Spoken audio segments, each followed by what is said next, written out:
Hey guys, welcome back to ADSR Massive Tutorials. If you're not subscribed to our YouTube channel already, get yourself subscribed, youtube.com/ADSR Tuts. There'll also be a link appearing on the screen right about now where you can download the patch we're going to recreate in this tutorial. That patch is this kind of deep house, garage sounding chord.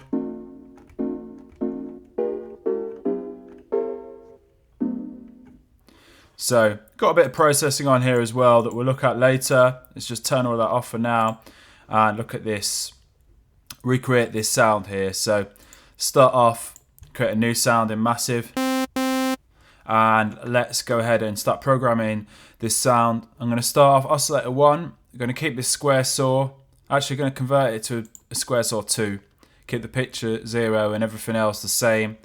Turn on Oscillator 2 now and going to have a frozen wavetable in this oscillator, and I'm going to pull the wavetable position to about 3/4 of the way around, and I'm going to take the pitch up to +3 semitones as well. So we've got a bit of a chord going already. Turn on Oscillator 3 now, and I'm going to have the dirty PWM wavetable. I'm going to keep everything the same, but just bring the amp right down to about maybe 1/3 or so of the way.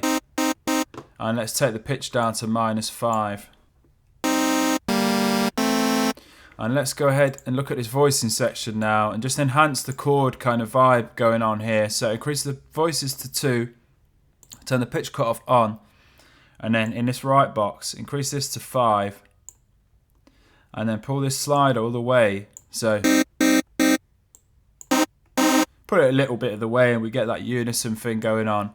Put it all the way to the right, and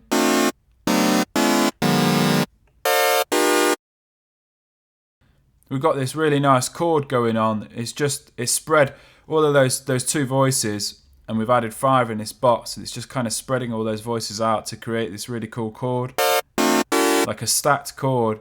So let's set up some filters now, just to control the tone of this sound a little bit, and I'm going to put the filters in serial mode and pull the mix slider all the way down to the bottom. So what's happening here is the sound is passing out of these oscillators into filter 1, then through filter 2, and then to the output. So the input of filter 2 is affected by what's going on in filter 1 here. So in filter 1, I'm going to have this double notch filter with this resonance value quite high. It sounds really cool when we sweep that cut off.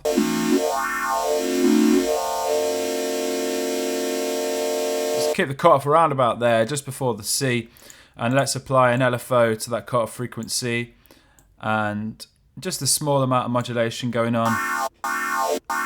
Maybe bring the rate down a little bit here.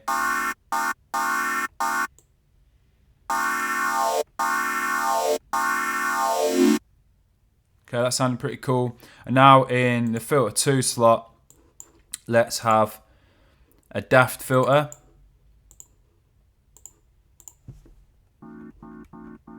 Brought the resonance down to about 1/3 of the way. We want that kind of stabby vibe going on. So pull the cutoff down to 0 and use this envelope here, this first envelope, to modulate this cutoff frequency. And set the modulation envelope a bit like this, with quite a sharp, fast attack. Maybe push the decay up a little bit.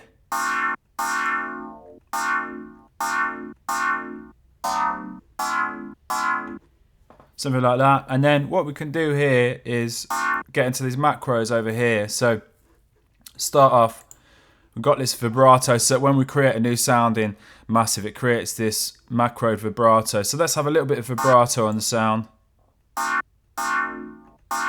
It's just kind of wobbling the pitch a little bit. And let's use macro 4, because I've got some automation set up here. I'm going to use macro 4 as a kind of sidechain control for this envelope modulation here. So drag the crosshair, that 4th macro, over to the sidechain slot here on the cutoff frequency, the modulation box, the cutoff frequency, filter 2. Hit the SC button, so the sidechain is turned on, and check the arrow to up, so we've got a kind of positive amount of sidechain modulation being applied to this first bit of envelope modulation here. And now macro 4 is a volume control for this modulation. So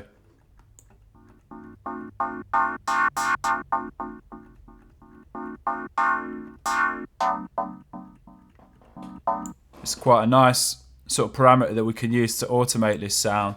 So, and now also let's use this macro 3 to control the decay of this envelope modulator, and click and drag up. So now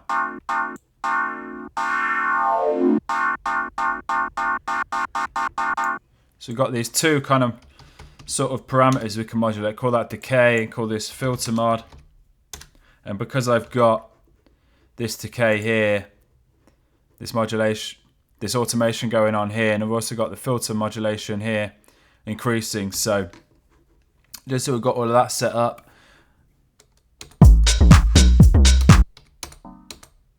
And also this macro 6 here, use this to control the mix of the two filters, because if I'm playing if I open up the filter here and I move this mix slider up to mix 1, we get a much more raspy kind of top end in the sound. So we can have that as something to automate as well. So, but not all the way to the top, just click and drag up. So we've got this little bit of macro control in the mix sliders of the two filters. This can be called notch. And again, I've got this notch. So it's kind of like opening up the filter really, and then closing it again, and then opening it. So you can hear that opening up as the notch slider goes up.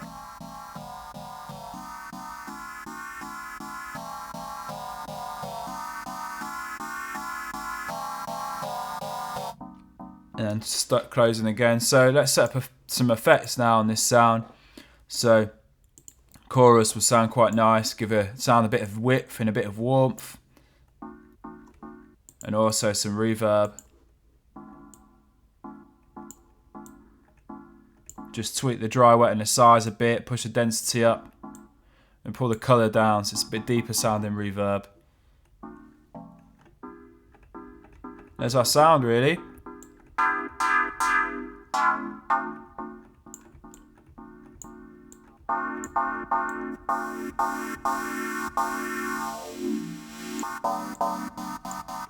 Quite a nice thick warm chord sound, and we've got some processing going on here as well.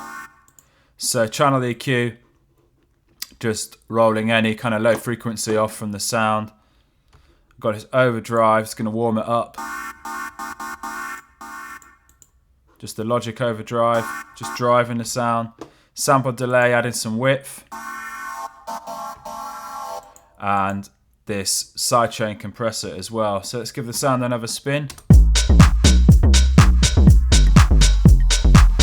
You can hear that automation kicking in here.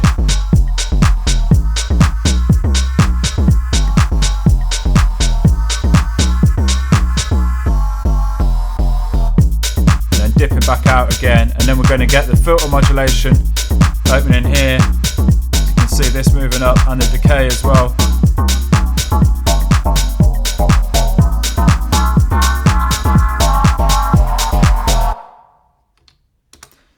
Okay, so I hope you enjoyed that tutorial. Any questions, then please get in touch, let us know. And if you wanted to download the patch, we've recreated the patch in this tutorial, but if you just wanted to download this patch straight from the massivesynth.com website, you can do so. Also check out all the other tutorials we've got on the massivesynth.com website whilst you're there. And yeah, thanks for watching. Alright, cheers, bye.